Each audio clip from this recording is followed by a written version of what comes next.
Ang pinakahihintay, ang pinag-uusapan,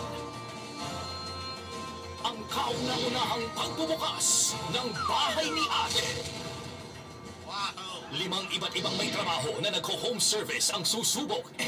Mapapasubo sa pang-good time namin dito sa bahay ni Ate. The Wow Mali Edition. Sino ang tatagal sa mga hamon? Sino ang patatalsikin?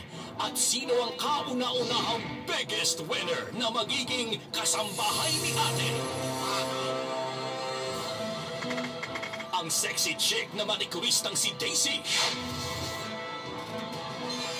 Ang baking stylist na si Casey. Ang lover boy na barberong si Luis. Ang butihing ina na si Sandra Masahista. At ang shy type na si Melda Labandera.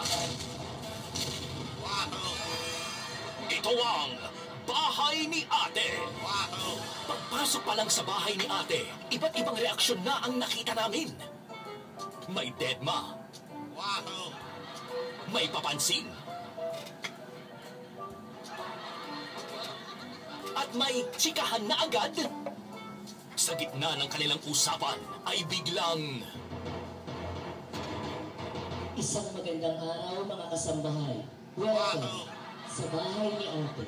Dito sa pribadong bahay ko. Siguro, nagtataka kayo kung bakit kayo nandito.